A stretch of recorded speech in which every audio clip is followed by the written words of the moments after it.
तो वही किसी मित्र ने पूछा है कि आप कहते हो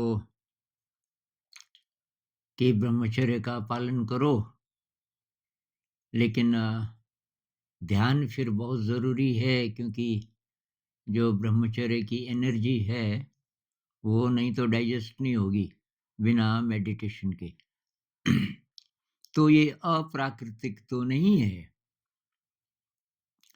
क्योंकि हम प्रकृति के खिलाफ जा रहे हैं।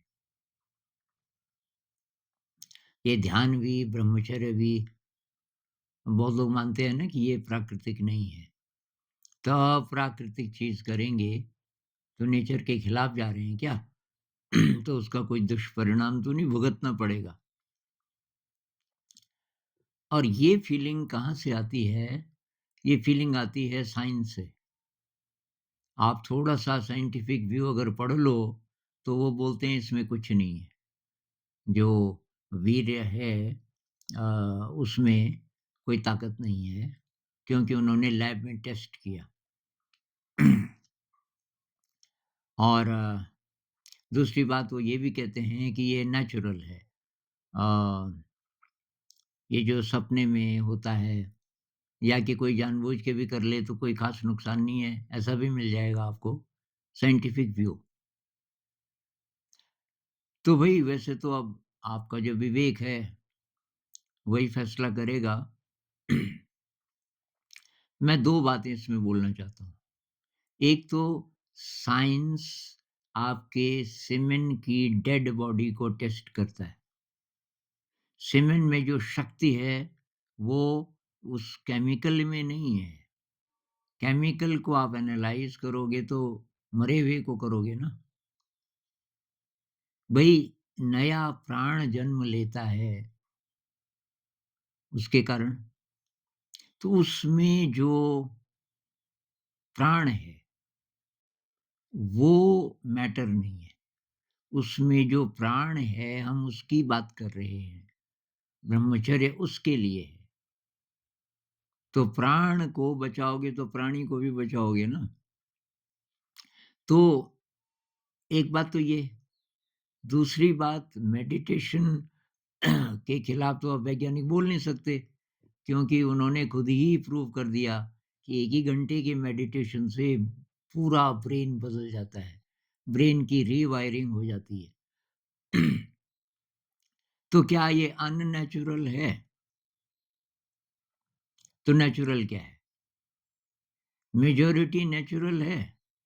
ज़्यादातर लोग जिस रास्ते पर जा रहे हैं, क्या वो नेचुरल है? क्या कैटरपिलर नेचुरल है कि बटरफ्लाई नेचुरल है? यही उदाहरण ले लेते हैं। भई जब तक वो कैटरपिलर है तब तक वही नेचुरल है उसके लिए। लेकिन वो लोअर नेचर है। कैटरपिलर बना क्यों? अंतिम लक्ष्य क्या है? अंतिम लक्ष्य है उसका तितली बनना। अगर वो कोकून बनाए तो। ये एनालॉजी है, मतलब रियल लाइफ में तो बनाएगा ही कोकून, क्योंकि जो रियल लाइफ में इंसान को छोड़ के किसी के पास ऐसा फ्री विल नहीं है कि वो चाहे तो बटरफ्लाई बने, चाहे तो कोकून ना बनाए। अब वो पहले ही मर गया कोई कैटरपिलर, वो अलग बात है। लेकिन इंसान के केस में ये फ्री विल है और हमारी मर्जी है। अब ब्रह्मचर्य के बारे में तो हमारे सारे ग्रंथों में लिखा हुआ है ना। ब्रह्मचर्य बहुत-बहुत ज़्यादा महत्वपूर्ण है, बल्कि आधारशिला है। जितने प्रकार के मेडिटेशंस हैं, ऑथेंटिक मेडिटेशंस उनमें ये ज़रूर है ब्रह्मचर्य। बुद्ध कहते हैं शील में ये बहुत ज़रूरी है। अब आप बोलोगे कि ज़रूरी बना दिया, लेकिन नेचुरल नहीं है। तो इंसान की असली नेचर क्या है? तो संत लोग कहते हैं असली जो नेचर है, उसमें पहले से ही ब्रह्मचर्य होगा आपके अंदर, अगर आप असली नेचर पे पहुँच गए तो। इसकी थोड़ी-सी झलक मिलती है एडम और ईव। ये क्रिश्चियनिटी में कहते हैं ना कि हमारे जो सबसे पुराने जो थे एडम और ईव, सिंबॉलिक कहानी हो सकती है। तो एडम और ईव दोनों नंगे रहते थे। वस्त्र थे ही नहीं, ना उनको पता था कि अ, मतलब थे ही नहीं तब तक तो, इजाद ही नहीं हुई थी, वस्त्र वगैरह-वगैरह बाद में आए होंगे। तो कोई अ, ऐसी फीलिंग नहीं कि मैं नंगा हूँ, ये था ही नहीं। तो कोई अ, पाप की फीलिंग, कोई लज्जा, कोई शर्म, ये वाली नेगेटिव, ये सब नेगेटिव है, ये फीलिंग थी ही नहीं। ऐसा इंसान बन सकता है और हैं ऐसे इंसान। स्त्री पुरुष एक साथ रहते हैं एडम और ईव की तरह। अब कम हैं, करोड़ों में कोई एक कपल होगा, पर ऐसे भी हैं और दोनों साधना में लगे हुए हैं। तो भई ये हमारी चॉइस है। कुछ लोग कहते हैं, कुछ हिस्टोरियंस कहते हैं कि लाओ त्सु जी के आने से पहले चाइना में लाओ त्सु हुए थे बुद्ध के समय में, तो आज से करीब 2500 साल पहले। तो तब तक काफ़ी रिसर्च हो चुकी थी, लेकिन एक हिस्टोरियन को मैं कभी पढ़ रहा था। यार सोर्सेज़ मुझे याद नहीं रहते, ये आपको ढूँढना पड़ेगा। अ, लेकिन वो कोई लेडी है शायद, तो उसने बोला कि 12,000 साल से पहले चाइना में पुरुष 40 साल के आस-पास तक ज़िंदा रहते थे और स्त्रियाँ 100 साल तक जीती थी। और उसका कारण ये था कि स्त्रियों का राज था। वो हर जगह ये आर्थिक, पॉलिटिकल या जो जितने भी हमारे विभाग हैं आजकल, उस ज़माने में तो ऐसे विभाग नहीं होते होंगे। हम सभ्यता के आने से भी पहले की बात कर रहे हैं। अगर हिस्टोरियंस सही कह रहे हैं कि सभ्यताएँ सब 6000 साल ही पुरानी हैं। तो कि महिलाएँ 100 साल तक, पुरुष केवल 40 तक क्यों? इसका कारण ये है, महिलाओं का राज था और वो पुरुषों को गुलाम की तरह यूज़ करते थे, अपनी सेक्सुअल डिज़ायर को संतुष्ट करने के लिए। अब पता नहीं, गलत है, सही है, लेकिन कहते हैं कुछ ऐसे फिर लोग हुए जिनमें थोड़ा-सा ज़्यादा अक्ल थी और जिन्होंने ये पैटर्न देखा कि यार पुरुष इतना कम क्यों जीते हैं? कोई ख़ास बात तो नहीं है। तो उन्होंने एनालाइज़ किया, एक ही बात निकली कि पुरुष जो है अपने सीमेन को बहा रहा है और वो भी खुद का भी, मतलब खुद ही का भी गुलाम हो गया प्लेज़र का। स्त्रियों का गुलाम तो था ही। तब कि उन्होंने रिसर्च की कि इसको बचाने का क्या तरीका हो सकता है। फिर उनको पता चला कि मेडिटेशन एक तरीका है। एक तो संयम से काम लेना पड़ेगा, दूसरा मेडिटेशन, और वहाँ से कि ये बदलना शुरू हुआ और फिर ज़्यादा लोग अध्यात्म में आने लगे। तो लाओ त्सु के आते-आते बात बहुत बदल चुकी थी, और ये पता चल गया था कि ये जो ब्रह्मचर्य है, ये तो भई बेस है, आधारशिला है। पर कौन जाने हिस्ट्री सही है कि गलत है? कौन जाने हमारी धार्मिक पुस्तकें सही बोल रही है कि गलत बोल रही है? तो पता कैसे चलेगा? भई खुद पर एक्सपेरिमेंट करना पड़ेगा। और मैं तो बोल रहा हूँ, मैं इसीलिए बोल रहा हूँ कि मैंने तो भई एक्सपेरिमेंट किया।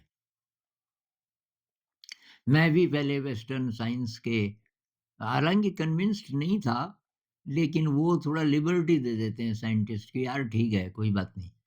कहाँ चक्कर में पड़े हो तुम ब्रह्मचर्य के, ऐसा कुछ नहीं है। ऐसा बोल के हम अपने ये जो घटिया वाली मनोवृत्ति है उसको संतुष्ट करते रहते हैं।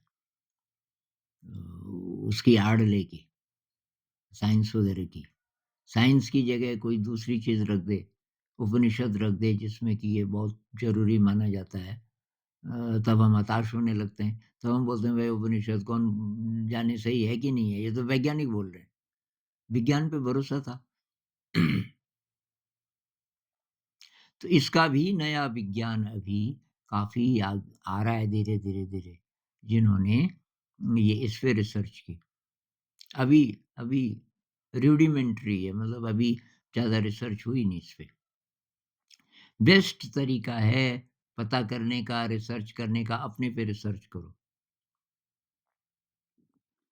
और भाई इसके रिज़ल्ट्स तो अमेज़िंग हैं, अमेज़िंग रिज़ल्ट्स। और बहुत सारे दूसरे मित्रों ने मुझे बताया कमेंट्स में कि हमने ये कुछ सालों से ये कोशिश की और बहुत लोग इस समय स्ट्रगल कर रहे हैं।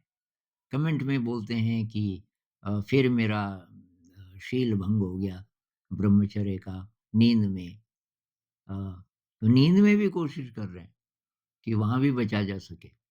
तो उसके लिए जैसे योग निद्रा कर लो सोते समय, तो बच सकते हो।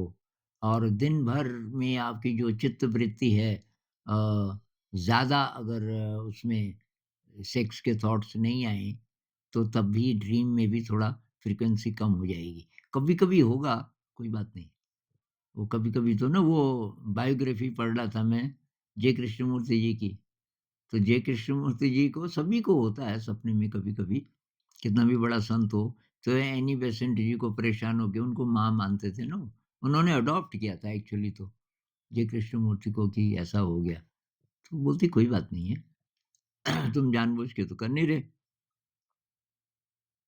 तो वही जिस तरह पानी है ना, पानी के कई रूप हैं, बर्फ भी है, फिर पानी है, फिर भाप भी है। वही पानी लोअर टेम्परेचर पे, बहुत लो टेम्परेचर पे, ज़ीरो और नीचे चला जाए उससे माइनस में, तब बर्फ होता है। और बर्फ इतनी हार्ड भी हो सकती है, -70 के आसपास अगर बर्फ है, तो उसके ऊपर आप कार चला सकते हो, बहुत कठोर हो जाता है।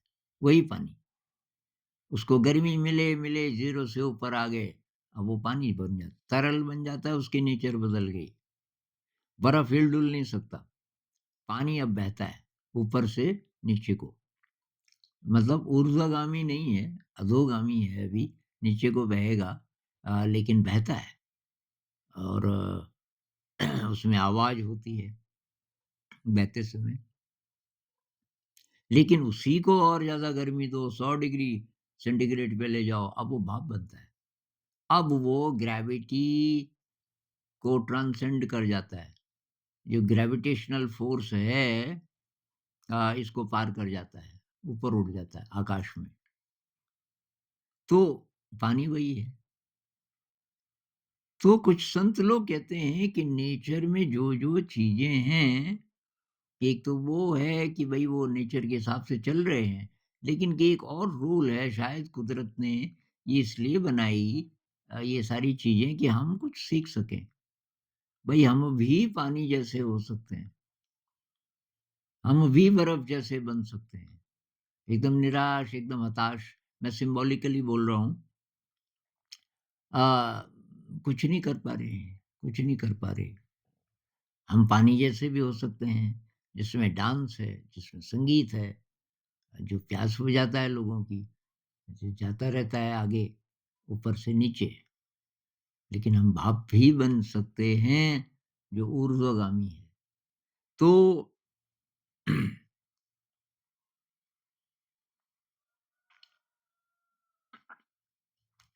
इस पे वही प्रयोग करो। और अगर मेरी बात पे विश्वास है आपको, अ, तो इसका नुकसान तो अभी हो रहा है आपको। अभी अगर ब्रह्मचर्य का पालन आप नहीं कर रहे, तो बहुत लो एनर्जी है आपकी। अब आप बोलोगे लो कैसी है, मैं तो गणित में भी अच्छा हूँ, इसमें भी अच्छा हूँ। अरे वो सब भी बहुत लो है, क्योंकि आपको हाई एनर्जी का भी पता नहीं। आपकी क्या विराट संभावनाएँ हैं, इसकी झलक भी नहीं मिली आपको। नहीं तो आप ये सवाल ही ना पूछते। तो अब आप अपने पे ये एक्सपेरिमेंट करो और देखो कि क्या इसके रिज़ल्ट्स आते हैं। अमेज़िंग रिज़ल्ट्स, क्योंकि बहुत ज़्यादा आपकी शक्ति बढ़ेगी। और ये बात सही है कि ज़बरदस्ती ब्रह्मचर्य को साध के कोई फ़ायदा नहीं है। ज़बरदस्ती आप केवल ये जो केमिकल साइड है, इसकी फ़िज़िकल केमिकल साइड है उसी के साथ क उसको बहने से रोक दोगे। उसकी बात नहीं हो रही है केवल। बात हो रही है उसमें जो प्राण है उसका ऊर्ध्वगमन होना चाहिए। अब ऊर्ध्वगमन का बहुत लोग नहीं मानते। कई लोग बहुत गड़बड़ कमेंट भी पिछले एक वीडियो में उन्होंने बोला कोई ऊर्ध्वगमन नहीं होता। भाई तेरे को कहाँ से पता चला? साइंस पढ़ ली होगी ना? खुद पर प्रयोग किया? तो भई अब ये कमेंट कोई लिखने का किसी का मन करे पहले अपने आप से पूछो, हाउ डू आई नो? मैंने क्या अपने आप पर कोई रिसर्च की इसकी? नहीं की तो पहले वही करो और तब आपको पता चलेगा कि बहुत बड़ी शक्ति है, इसी से आप इस दुनिया में आए। इसी शक्ति के कारण ये जो आत्मा है वो शरीर धारण करती है। अभी इसमें इतना ही बात करेंगे।